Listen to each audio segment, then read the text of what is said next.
Did you set any New Year's resolutions for yourself at the beginning of the new year?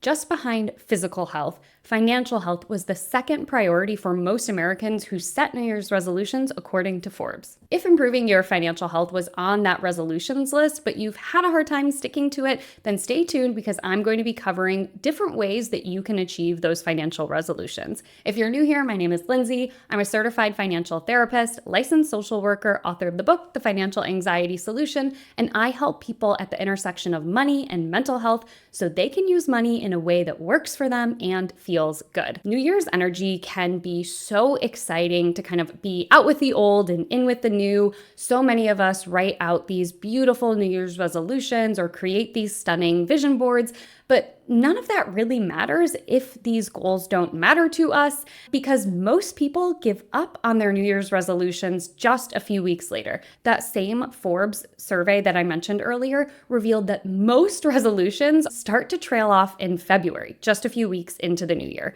and are completely forgotten about by April. And only about 6% of people who responded to that survey said that they focused on those resolutions throughout the year. Look, I don't think there is one right time to start a goal or to start a resolution. I personally had a big idea of starting 2025 by reviewing what worked in 2024, setting some new goals for myself in 2025. I carved out space to do journaling and had all these things set aside. And then I got wickedly sick and couldn't do anything at all for those first 2 weeks of January. So, these things happen. So if your goals got off track because either they weren't attached to you or something external happened, you're not alone. Let's shift gears, refocus on those goals that you set, and see if they're similar to the ones that most Americans are setting for themselves. So the big three goals that Americans set for themselves when it comes to financial resolutions are to pay down debt, spend less money, and save more money.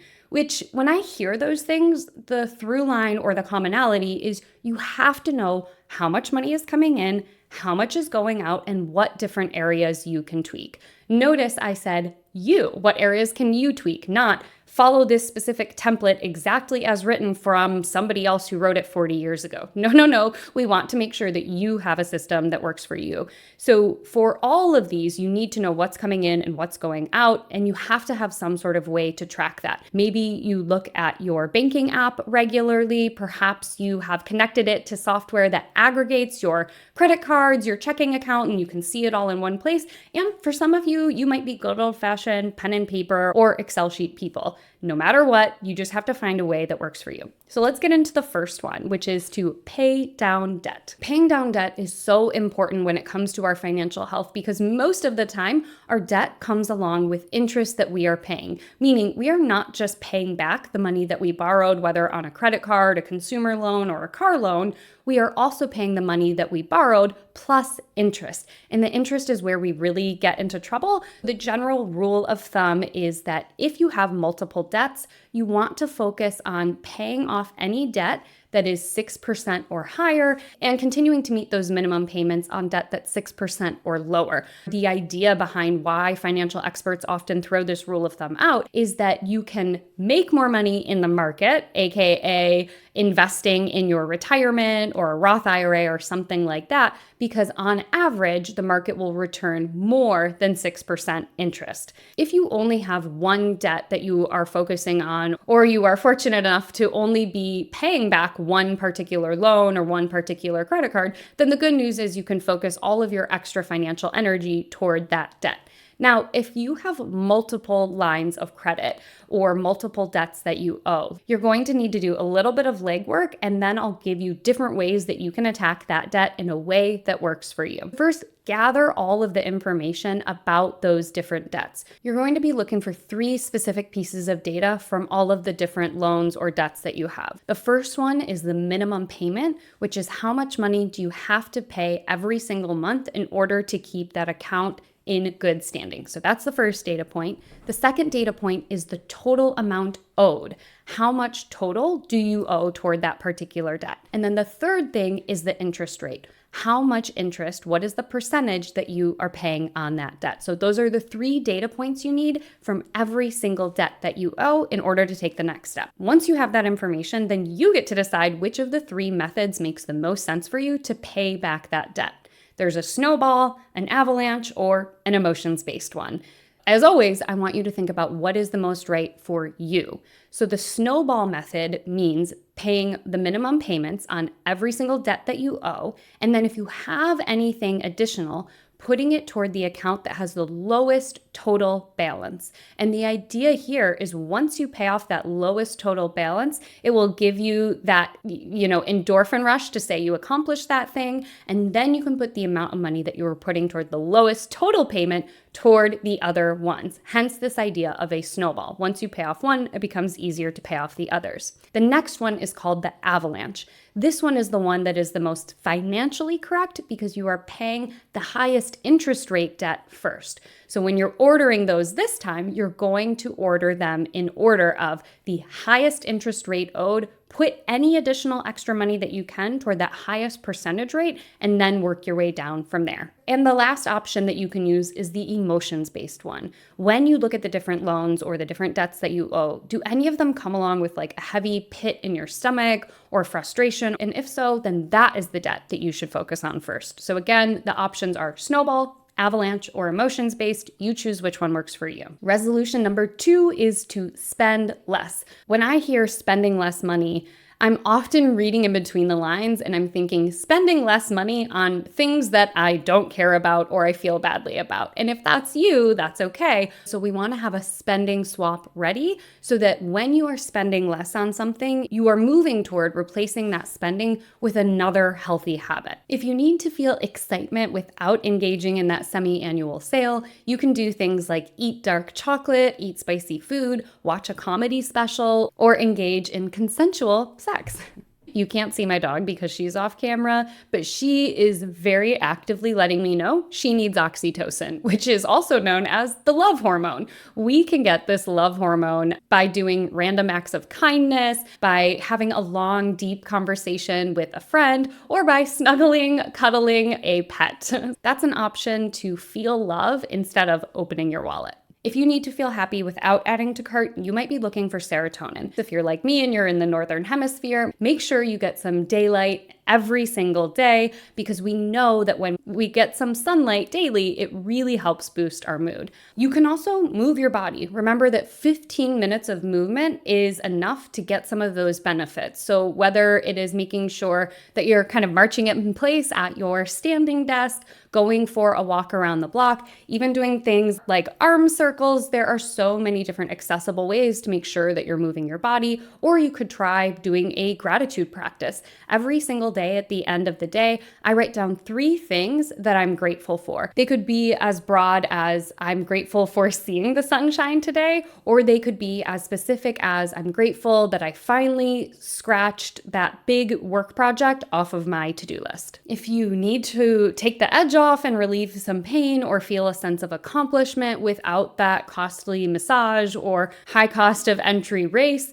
you can do other things to get endorphins. Things like organizing your 2025 calendar, finally using that foam roller and heating pad that's collecting dust somewhere in your house, or cleaning out that junk drawer in your kitchen. When it comes to spending less money, the other thing that I think we need to acknowledge is how impactful something like impulse spending can be. As a person who is living with ADHD, I totally understand and recognize that having an impulse spending fund is helpful for me. Personally, I call it my fun money fund, and every single month I am allowed to spend money from that particular account, and that way I get full permission to spend up to a safeguarded limit so I can indulge in some of those little impulse spends that I hadn't anticipated. Prior to the pandemic, this was very physical. I would literally go to the ATM on the first of the month, take out my fun money, put it in my wallet, and then whatever money I had available in that wallet was the money I was allowed to spend. Since things now are so much more common to have tap to pay, I had to get a little bit more creative, and in my Google Wallet, or if you use an iPhone in your App Apple Wallet, I switch my card to only use the card that is specifically for my fun money expenses. There are always ways that you can build in safeguards and give yourself a little bit of room to play. So that's another tip if impulse spending is something that you are trying to pull back on. The third resolution, save more money. My question as a financial therapist is always, for what? Not just because I think I should. Those types of broad, overarching, non-personalized reasons likely aren't going to get you toward any sort of savings goal. I always recommend getting really clear on what you're saving for, why it matters to you, and how specifically you will do this. I talk about this when I'm talking about fun goals. These were adapted from Emily Ladau. She's a disability advocate and said SMART goals, that very rigid guideline of setting goals that was from 1981, has since been updated to be flexible, uplifting, and numbers-based. So I want you to get clear on what are you saving for. If you are saving up for an emergency fund, maybe you feel really overwhelmed because you can't even fathom thinking of setting aside 6 or 8 months of expenses. Instead, you can use a guideline that is actually rooted in data. I have an entire video and corresponding podcast of how to create an emergency fund in a way that actually works for you,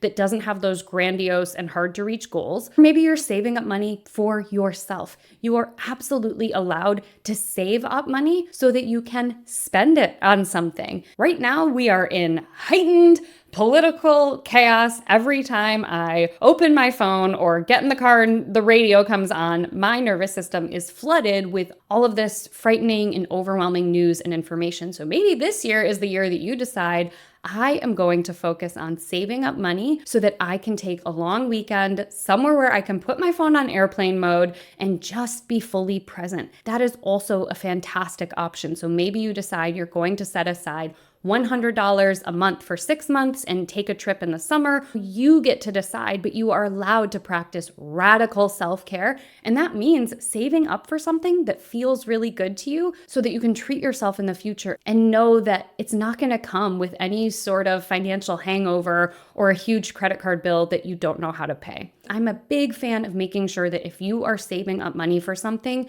you are accelerating your savings rate by taking advantage of the different tools that are available to you. If you use certain apps, there are often roundup features where every single time you tap to pay, it will round up to the nearest dollar and that spare change will be rolled over into a savings account. That's a very easy way to add a little bit more money to your savings account. The other thing that I always recommend is that you are putting your money for a savings goal into a high yield savings account. Most checking accounts are not earning any money right now, or maybe they're earning 0.5%, a third of percent, but most high yield savings accounts are offering 10, 12, 15 times that. So you want to make sure that for every $100 you save, you're earning $3, $4, $5 on that money that you saved. Now you've got it, the 3 most common financial resolutions, plus my tips as a financial therapist on different ways that you can tailor them to really work for you so that you can achieve them if those were goals that you set for yourself, or if after watching this, you're feeling really motivated to create your own financial resolutions.